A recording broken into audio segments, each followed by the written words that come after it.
안녕하세요 여러분. 벌써 역사 5번째 시간입니다. 우리는 저번 시간에 갑신정변에 대해서 공부를 해봤습니다. 갑신정변 같은 경우에는 개화파의 분화부터 시작을 해서 급진 개화파의 리더였던 김옥균이 근대적 국가를 수립하기 위해서 정치운동을 시도했으나 결국에는 실패로 끝난 개혁운동이었죠. 이 갑신정변 같은 경우에는 입헌 군주제를 지향하면서 특히나 일본의 메이지 유신을 새로운 모델로 해서 개혁을 시도했으나 민중의 지지를 받지 못해서 결국에는 실패로 끝나게 된 운동입니다. 이어서 갑신정변을 마무리하는데 민씨 세력, 즉 고종과 민씨는 자신의 힘으로 문제를 해결할 수 있는 게 없기 때문에 누구의 힘을 빌렸을까요? 그렇죠. 외세였던 청나라 군대의 도움을 받습니다. 청나라 군대가 들어와가지고 갑신정변을 진압하면서 어떻게 됐을까요? 우리나라의 이권이 계속 청나라에게 넘어갔겠죠. 그런 와중에 일본과 청나라는 어떤 조약을, 텐진 조약을 맺고 공동으로 철수를 하고 만약에 군대가 파견될 일이 있으면 같이 출병을 하자라는 조약을 맺게 됩니다. 여기까지가 우리가 저번 시간에 배웠던 근대의 첫 번째 운동이었던 갑신정변까지 배워봤습니다. 자, 그럼 오늘 시간에는 뭘 공부할 거냐면 동학농민운동에 대해서 이야기를 해보려고 합니다. 이 동학농민운동은 여러분 교과서 24페이지부터 시작을 해보도록 할게요. 자, 먼저 동학농민운동을 이해하기 위해서는 우리 동학이 뭔지에 대해서 이해를 해봐야겠죠. 동학 여러분 배운 기억이 있을 텐데 동학은 언제 나왔죠? 네, 동학은 한참 우리나라가 조선이 태도정치로 가장 힘들었을 때 1860년대에 등장을 한 새로운 종교입니다. 동학을 처음 만든 사람이 누구였을까요? 네, 맞아요. 경주의 몰락 양반이었던 최재우라는 사람이 만들게 됩니다. 왜 이름이 동학이었죠? 자, 이때 당시에는 천주교가 조선에 빠른 속도로 뿌리를 내리면서 천주교 신자들이 굉장히 늘었습니다. 자, 조선의 입장에서는 천주교를 서쪽에서 온 종교이기 때문에 서학이라고 불렀습니다. 이에 최재우는 저 천주교를 몰아내자, 천주교에 대항하는 우리만의 종교를 만들자라고 해서 등장한 게 동학인 겁니다. 기억나시나요, 여러분? 동학은 그래서 어떻게 양반, 상민, 노비 할 것 없이 우리는 모두 평등하다. 우리는 우리 마음속에 하늘님을 모시고 있다. 즉 인내천 사상을 바탕으로 해서 평등하게 사람을 대하면서 많은 신도를 모았습니다. 하지만 정부에서는 동학이 점점 늘어나자 이를 사교로 나쁜 종교로 지정을 하고 최재우를 잡아다가 처형을 시켜버립니다. 그래서 동학의 교세가 살짝 꺾였죠. 아시겠죠? 그런 와중에 여러 가지 배경들을 겪으면서 다시 한번 동학이 교세를 확장하게 됩니다. 동학은 누구의 종교일까요? 양반의 종교일까요? 왕의 종교일까요? 관리의 종교일까요? 동학은 누구의 종교다? 농민의 종교입니다. 농민들. 가장 힘들고 핍박받았던 사람들의 종교가 동학이기 때문에 동학과 농민이 서로 결합을 해서 근대적 개혁운동을 펼쳤던 게 이번 시간에 배울 동학농민운동입니다. 아시겠나요? 자, 그럼 먼저 배경부터 이야기를 해봅시다. 배경. 자, 배경은 크게 세 가지로 나눌 수가 있습니다, 여러분. 세 가지. 첫 번째 배경은 바로 좀 안타깝지만 조선에 국력이 없어서 맨날 사건이 벌어지면 외세의 도움이나 받고 또 일본한테 특히나 많이 당했죠. 이모군란이나 갑신정변 때도 마찬가지로 일본의 공사관이 불타면서 그에 대한 배상금을 지불해야겠죠. 그리고 또 하나 새로운 개화 정책, 근대를 맞이하기 위해서 여러 가지 개화 정책을 펼칩니다. 자, 여러분, 새로운 정책, 새로운 문물을 받아들이려면 뭐가 필요하죠? 네, 인물도 필요하겠죠. 제도도 필요하겠죠. 하지만 가장 근본적으로 뭐가 필요할까요? 그렇습니다. 돈이 필요합니다. 돈. 정부는 배상금도 지불해야 되고 새로운 문물도 받아들이려면 뭐가 필요했을까요? 돈이 필요했겠죠. 그래서 어떻게 했을까요? 뭘 많이 받아들였을까요? 세금. 세금을 엄청나게 많이 거두어 드립니다. 자, 이 사이에 누가 있을까? 탐관오리들이 있겠죠. 이 탐관오리들이 안에 가운데 껴가지고 세금을 더 많이 걷고 농민들을 못살게 굴었습니다. 이렇게 굉장히 힘든 시기를 보내고 있는 와중에 조선 정부가 우리를 괴롭히는 것만으로 너무 힘든데 또 누가 우리를 괴롭히죠? 그래요. 외세. 우리나라가 아닌 다른 나라들, 청나라와 일본도 우리나라에게 경제 침탈을 실시하면서 가장 하층에 있던 농민들을 괴롭힙니다. 가장 대표적인 게 뭐가 있었냐면 우리 저번에 강화도 조약 공부를 하면서 부속 조약으로 일본과 맺은 조약이 있었죠. 이름은 조일무역통상장정이란 조약이었는데 그 주된 내용은 3무라고 했습니다. 첫 번째 무, 관세가 없어요. 두 번째 무, 항구에 정박하는 항세가 없습니다. 세 번째 무는 뭐였죠? 네, 쌀, 곡물을 무제한으로 일본으로 유출할 수 있는 권리를 일본에게 준 거죠. 일본은 여러분 미국에 의해서 개항이 되면서 근대화 정책을 열심히 펼쳤죠. 대표적으로 메이지 유신이 있었죠. 자, 이 메이지 유신은 뭐예요? 농업 국가였던 일본을 근대 국가, 공업 국가, 산업 국가로 만드는 거죠. 자, 공장을 돌리려면 여러분 누가 필요할까요? 일을 하는 사람들, 노동자가 필요하겠죠. 그렇다면 이 노동자는 어디서 나올까요? 농업 국가였던 일본은 농민이 대다수였겠죠. 즉 농민들이 뭘로 바뀌는 거예요? 공장에 들어가서 노동자로 바뀌는 겁니다. 그럼 자연스럽게 농민이 없어지면 농사 지을 사람이 없겠죠. 농사를 짓지 않으면 뭐가 부족하다? 쌀이 부족하게 됩니다. 그러자 일본은 누구한테로 눈을 돌릴까요? 아직까지도 농업국가였던 조선에 눈을 돌리면서 조선에서 많은 쌀들을 사갑니다. 게다가 일본에서 파는 쌀보다 우리나라에서 싼 조선에서 파는 쌀이 약 절반가량 가격이 저렴했기 때문에 일본은 미친듯이 우리 조선의 농민들이 피땀 흘려 만든 쌀을 가져가 버립니다. 그렇게 되자 어떻게 할까요? 나쁜 탄가놀이도 있겠지만 물론 좋은 관리들도 많겠죠. 백성들이 농민들이 너무 힘들어하니까 이러한 걸 막아야겠죠. 그래서 뭘 하냐면 곡물이 빠져나가는 걸 막는다 해서 방공령을 조선의 관리들이 이렇게 주장을 하게 됩니다. 여기서 너무 안타까운 점이 뭐였냐면 이 방공령 조항이 처음 들어간 게 아까 말했던 조일무역통상장정이었어요. 이 장정에서 어떤 내용이었냐면 방공령을 실시할 거면 한 달 전에 미리 우리 일본 정부에 알려줘야지 혼란이 생기지 않는다. 그렇기 때문에 반드시 한 달 전에는 알려줘라 라고 조약의 세부 내용에 적시를 해놨습니다. 적어놨다는 뜻이에요. 그런데 안타깝게도 명확하게 한 달 전에 명령을 내렸으나 미리 사전에 알려줬으나 어떻게 조선 가는 관리가 착각을 해가지고 하루 정도 늦춰졌어요. 하루 정도 일찍 반포가 된 거예요. 그래서 일본은 득달같이 달려들어가지고 이거 무효다. 오히려 우리 일본 상인들이 피해를 입었으니까 뭐 해달라? 배상금을 내달라. 여러분 만약에 조선의 국력이 강했다면 이런 일도 벌어지지 않았겠죠. 하지만 갈팡질팡하는 모습의 조선은 국력이 약했기 때문에 일본의 강력한 주장을 받아들일 수밖에 없었습니다. 농민을 위해 실시했던 방공령이 부메랑이 돼서 또다시 배상금을 물어야 되는 악순환이 펼쳐지게 되는 겁니다. 이렇게 되자 너무너무 삶에 치여서 힘들게 고생을 하던 농민들은 누구에 의지할까요?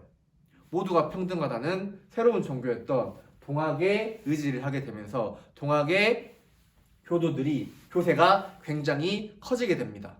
그런데 이들은 한 가지 커다란 소원이 하나 있었습니다. 뭐가 있었을까요? 누가 사형을 당했죠? 동학을 처음 만든 사람. 그래서 우리는 동학을 처음 만든 사람, 종교를 처음 만든 사람, 종교의 조상이다. 그렇게 해서 교조라고 부르는데 교조의 원망을 풀어주자는 뜻이에요. 뭐랄까요? 교조였던 최재우의 억울하게 사형을 당한 최재우의 원한을 풀어달라 라고 하는 교조 신원 운동을 열심히 펼치게 됩니다. 아시겠죠? 뭘 의도하냐면 최재우의 원한도 풀어주고 정부가 막았던 나쁜 종교 사교로 지정했던 동학을 어떻게 해달라? 합법화 시켜달라 라고 주장하는 게 교조 신원 운동이었어요. 맨 처음 공주 삼례에서 어떻게 사람들이 모여가지고 운동을 합니다. 우리 교조 최재우의 원한을 풀어달라. 우리 동학을 합법화 시켜달라. 우리가 우리의 신앙을 막지 말아달라 라고 주장을 합니다. 그러다가 대표자 40인이 모여가지고 광화문 앞에서 상소를 올립니다. 그래서 제발 우리의 교조였던 최재우의 원한을 풀어달라 이렇게 주장을 하는 거죠. 하지만 이것도 역시나 씨알도 먹히지 않았어요. 그래서 뭐 군대를 동원해서 얘네들을 쫓아내려고 하자 안 되겠구나 싶어가지고 물러나게 되는 겁니다. 자, 그래서 여러분 여기까지는 어떤 색채가 강했냐면요. 교조 신운동에서 종교적인 색채가 강했습니다. 종교적 자유를 달라 이런 거였어요. 근데 여러분 서울 집회가 실패로 끝나자 어디로 내려가냐면 충청북도 보은으로 내려갑니다. 보은으로 내려가서는 입장이 바뀌어요. 우리가 이렇게 종교적인 문제를 강력하게 주장했지만 받아들여지지 않았다. 그렇다면 어떻게 해야 될까? 동학을 가장 많이 믿고 있는 사람들, 농민들의 삶의 고통을 우리가 해결해주기 위해서 노력을 해보자.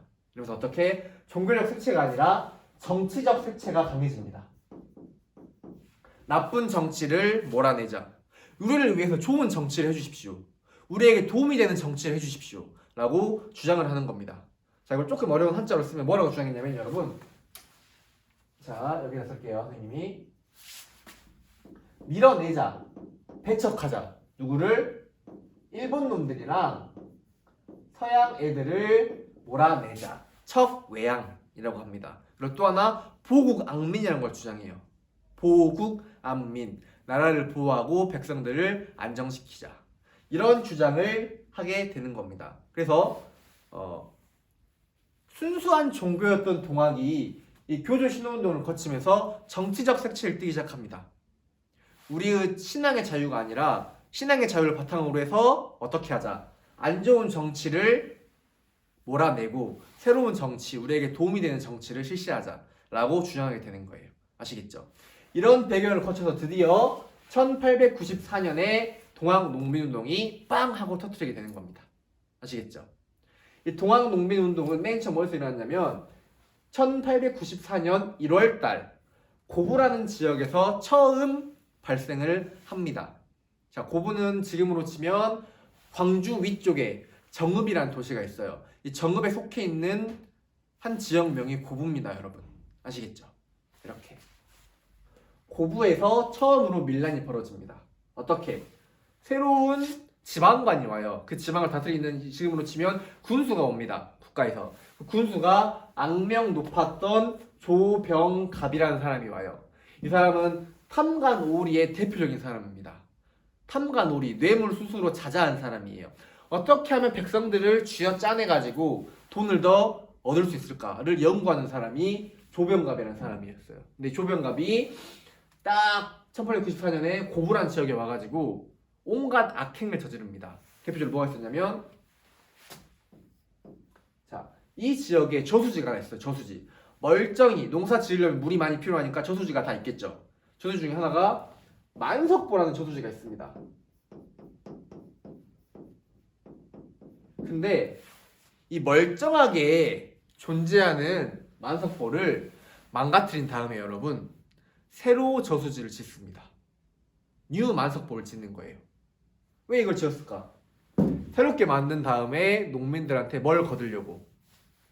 물 세금을 받으려고, 수세를 받으려고 멀쩡한 저수지를 파괴시키고 새로 지은 다음에 농민들한테 세금을 더 걷는 겁니다. 야, 저수지 봐봐, 엄청 좋지. 물론 저수지를 만든 건 농민들이겠죠. 자, 엄청 좋은 저수지 만들었으니까 여기 있는 좋은 물 쓰게 해줄 테니까 돈을 더 내라. 이런 개념이에요. 이게 바로 만석보를 새로 만들게 됩니다. 거기다가 또 자기 조상들을 위한 공덕비를 만든다고 또다시 세금을 걷습니다. 그럼 농민들은 미쳐버리겠죠. 그래서 벌어진 게 고부 밀란이 벌어진 겁니다. 이 밀란을 주도했던 사람은 아시다시피 여러분 가장 유명한 녹두장군 전봉준이 전면에 나서서 이 밀란을 주도합니다. 이 밀란은 아전들을 다 제거하고 이렇게 완화가 됩니다. 그래서 정부에서도 조병갑이라는 사람을 파면시켜버려요. 그런 다음에 여러분 밀란이 일어나면 왜 이 밀란이 일어났는지 원인을 알아야겠죠. 그런 다음에 잘잘못을 가려야 되니까 정부에서는 이 밀란을 조사하는 사람을 보냅니다. 그 조사하는 직책을 뭐라고 하냐면 안핵사라고 불러요. 관직의 이름입니다. 이 안핵사였던 이용태가 이 고부 밀란을 조사하기 위해서 2월 달에 고부로 내려옵니다. 근데 이용태가 문제를 키운 거죠. 명백히 원인은 누구한테 있죠? 이 조병감한테 있습니다. 하지만 이용태는 같은 관리라고 어떻게 조병감을 두둔하기 위해서 누구를 모든 책임을 전봉준을 비롯한 농민들한테 책임을 전가합니다. 아시겠죠? 그러니까 전봉준이 화가 엄청 난 거예요.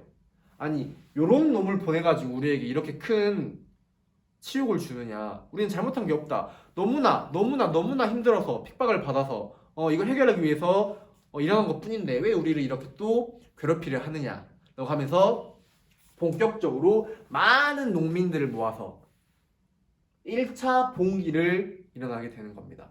폭정을 제거하고 백성들을 구하자. 아까도 말했죠? 국가를 안전하게 하고 국가를 보호하고 백성들을 안전하게 하자. 제폭 구민과 보국 앙민을 주장하면서 많은 수의 인원들이 모여가지고 커다란 봉기를 일으킵니다. 이게 동학농민운동의 본격적인 시작. 1차 봉기가 3월달에 일어나는 거예요. 이거는 어디? 이 고부 지역에 백산이라는 곳이 있거든요. 산 이름이에요. 이 백산에 모여가지고 서로 어떻게 해결할지 의견을 조합하고 또 뭐였냐면 사발통문이라는 것도 만들어요. 여러분 교과서 25페이지 위쪽에 나올 거예요. 사발통문이 뭐냐면 이 봉기 일으킬 때 주도자 있죠. 주도자 리더를 감추기 위해서 사발은 밥그릇이에요. 밥그릇을 엎은 다음에 그 주변에 이름을 씁니다. 그렇게 되면 누가 주도자인지 모르겠죠. 그렇게 함으로 해서 1차 봉기를 커다랗게 일으킵니다. 아시겠죠? 그래서 사기가 오른 동학농민군은 4월달에 이 고부 밑에 있는 황토현이라는 곳에서 처음으로 누구랑? 관군이랑 싸워서 이깁니다. 그런 다음에 세력을 몰아서 쭉 내려가서 어디? 황룡촌, 지금의 장성 지역이에요. 여러분 장성에 황룡강이 흐르죠. 이 황룡청 전투에서 대승을 거두고 다시 모아서 쭉 올라갑니다. 이 전라도를 총관할하는 지역이 어디냐면 지금의 전라북도 전주입니다. 이 전주성을 4월 말에 함락을 시키고 5월 달에 딱 전주에 입성을 하는 거예요. 아시겠죠? 전라도 지역을 전부 누가 먹어버린 거예요? 동학농민군이 먹어버리는 사태가 나온 겁니다. 이러자 정부에서는 또다시 고민을 하게 됩니다. 많은 수의 관리들은 이 문제는 우리가 해결해야 됩니다. 또다시 외세의 힘을 빌려서는 안 됩니다. 외세는 절대로 공짜로 우리를 도와주지 않습니다. 이 문제는 우리가 해결합시다 라고 강력하게 주장했지만 또다시 민씨 세력들, 권력을 놓기 싫은 민씨 세력 중에 한 사람이 주장을 합니다. 하던 대로 하자. 누구의 도움을 빌리자? 청나라 군대의 도움을 빌리자. 이미 전주 회약을 맺어가지고 광군이랑 동학농민군이랑 화해를 했습니다. 그럼에도 불구하고 청나라를 불러들이자. 우리 갑신혁명 끝나고 나서 맺었던 텐진 조약으로 청나라 일본 군대, 한 나라의 군대가 조선에 파병이 되게 되면 어떻게 한다? 다른 나라도 똑같이 파병해야 된다. 그렇게 해서 청일 양군이 공동으로 출병을 하게 됩니다. 얘네들이 조선으로 다시 넘어오는 거예요. 그러자 전주 화약을 맺고 어떻게? 패정개혁. 우리가 잘못했던 정치를 개혁하겠다. 이 개혁을 누구한테? 농민들 스스로 해봐라. 이렇게 하면서 패정개혁을 실시하게 되는 겁니다. 농민군의 힘으로 개혁을 실시하는 거예요. 그래서 만들어진 기구 이름이 집강소라는 기구예요. 아시겠죠? 이 집강소를 만들어가지고 이거는 반관 반민입니다. 절반은 동학농민군의 지도자, 절반은 조선에서 파견한 관리들이 합쳐가지고 안 좋은 것들을 개혁하기 위해서 전라도 지방 곳곳에 만들었던 게 집강소라는 거예요. 아시겠죠? 이 집강소를 만들어가지고 폐지개혁을 실시합니다. 그래서 이제 말하는 거죠, 정부는. 여러분 미안합니다. 청나라 일본군 미안합니다. 우리는 해결을 했고 이미 동학농민군과 화해를 했습니다. 그러니 정말 죄송하지만 너네 나라로 돌아가 주세요 라고 합니다. 정중하게. 근데 일본은 이참에 조선을 완전히 집어 삼켜야겠어요. 항상 조선은 청나라와 일본이 세력 다툼을 하면서 있었는데 이모군란과 갑신혁명을 거치면서 청나라의 힘이 더 세졌습니다. 어떻게 해서든 일본은 근대화하기 위해서 식민지가 필요한데 조선을 먹어야 되는데 청나라가 놔주지 않으니까 이참에 청나라를 몰아내야겠다라는 생각을 품게 되는 거예요. 그래서 우리가 돌아가라고 했는데 일본이 이렇게 말합니다. 우리가 보니까 너네가 이런 동학농민운동이 벌어진 거 보니까 너희가 근대화가 덜 돼서 그래. 우리 일본이 발달된 경험을 토대로 해서 너희 나라를 개혁시켜 줄게. 내정을 개혁시켜 줄 테니까 우리에게 힘을 빌려라라고 하니까 조선이 아니야 빨리 나가 우리 힘으로 할게라고 거절합니다. 그러자 일본은 경복궁을 급습해 버립니다. 그래서 어떻게 강제로 개혁을 실시하려고 해버려요. 경복궁을 딱 습격해버리고 눈에 가시였던 청나라와 맞짱을 뜨는 겁니다. 이거를 청일전쟁이라고 해요. 모두 다 6월 달에 벌어지게 됩니다. 아시겠죠? 그래서 열심히 일본이랑 청나라가 우리 조선 한반도에서 싸우게 되는 거예요. 이게 청일전쟁입니다. 그러면 누가? 일본이 승리를 하게 되지만요. 이렇게 되자 일본 내에서 강제적으로 갑오개혁, 다음 시간에 배울 갑오개혁을 실시를 하게 되자 어떻게? 동학농민군이 가만히 있어서 안 되겠다 라는 생각을 가지게 된 겁니다.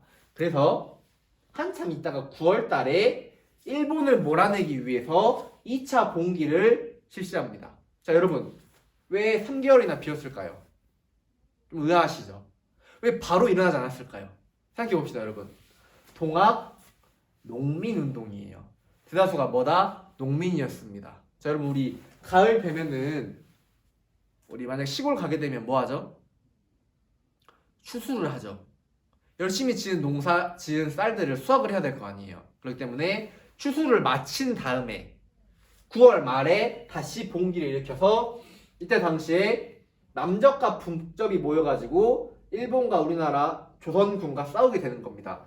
남접 북접이 뭐냐면 이 동학은 이 교세를 확장할 때 어떤 시스템을 만들었냐면 여러분 여기 써볼게요. 포접제라는 걸 만들었습니다. 포접제가 뭐냐면 접을 둔 거예요. 접은 있다 없다는 뜻이거든요. 자, 영광 지역 포접, 뭐 전주 지역 포접 이런 식으로 동학을 믿는 사람들에 대한 체계 시스템을 만드는 거예요.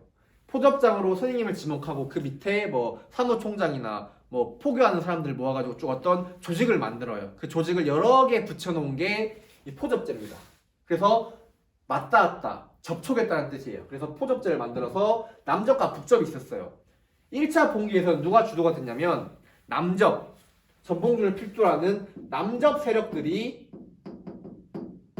핵심이 됐다면 2차 봉기에서는 남접과 북접이 동시에 모여가지고 힘을 합쳐가지고 봉기를 일으킨 겁니다. 이때 당시에 남접 같은 경우에는 농민들이 굉장히 많았고요. 북접 같은 경우에는 종교적 지도자들, 최시영이라든지 손아중 이런 사람들이 굉장히 많았습니다. 그래서 북접은 동학이라는 종교의 종교적 색채가 강했고 남접은 농민들과 가까운 이런 조직의 특징이 있었습니다. 이 남접과 북접이 모두 모여가지고 일본군과 광군과 우리나라군과 싸우게 되는 거예요. 하지만 안타깝게도 11월달 공주에 위치한 우금치 고개에서 커다란 접전을 펼쳤으나 근대화된 발달된 무기를 가지고 있던 일본군에 의해서 우리 동학농민군은 처절하게 패배를 당하게 됩니다. 그러다가 해가 지나서 1895년에 전봉준을 비롯한 손아중 이런 사람들이 잡혀가지고 일본군의 신문을 받고 결국에는 사형을 당하게 됩니다. 안타깝게도요. 자, 이렇게 끝나게 되고 이 결과를 알아봐야겠죠. 이 결과로는 자, 농민들, 민중들이 힘이 내서 일으킨 정치적 개혁 운동이었어요. 그래서 이건 뭐다? 위가 아닌 아래로부터의 개혁 운동이었다. 그리고 가장 중요한 내용. 조선에 가지고 있던 문제점. 봉건적인 걸 타파하자. 이거는 1차 봉기에서 주장한 내용이고요. 또 하나, 우리 조선을 괴롭혔던 외세들, 일본을 몰아내자 해서 이거는 2차 봉기 때 핵심 내용이었습니다. 그래서 1차 봉기 때는 이런 내용들. 패전개혁안의 주된 내용은 뭐였냐면 봉건적인 것들을 몰아내자 이런 내용이었어요. 두 번째, 반외세는 2차 봉기에서 일본이 우리나라를 괴롭히고 간섭하니까 일본을 몰아내자라는 의미에서 반외세적 성격을 띠게 됩니다. 여러분 누군가 물어본다면 동학농민운동의 성격은 반봉건인 동시에 반외세적인 성격을 지녔다라고 답변해 주시면 될 것 같아요. 마지막으로 결국엔 실패로 끝났지만 이러한 농민들의 소망이 어디에? 갑오개혁에 반영이 됐다. 까지가 핵심 내용입니다. 이 폐정개혁에 관한 내용은 여러분 교과서 25페이지에 폐정개혁안의 일부라고 해서 나옵니다. 이건 뭐 탐관 오리를 징계하자, 또는 뭐 땅을 평균 분배해서 나눠주자, 또 신분제를 없애자, 이런 것들, 차별하지 말자, 또는 뭐 사채 같은 걸 없애주자, 이런 내용들을 담고 있습니다. 이 내용들은 다 뭐다? 반봉건적인 내용이었죠. 아시겠죠? 이렇게까지 해가지고 뭐를 동학농민운동에 대해서 공부를 해봤습니다. 배경부터 시작을 해서 전개, 마지막 결과까지 살펴봤습니다. 농민이 주도가 돼서 나라를 바꿔보기 위해 노력했던 근대 개혁운동이었던 동학농민운동이었습니다. 자, 여러분 대단히 고생 많으셨고요. 2시 반까지 퀴즈 풀어가지고 똑같이 제출해 주시면 됩니다. 수업 듣느라 대단히 고생하셨습니다.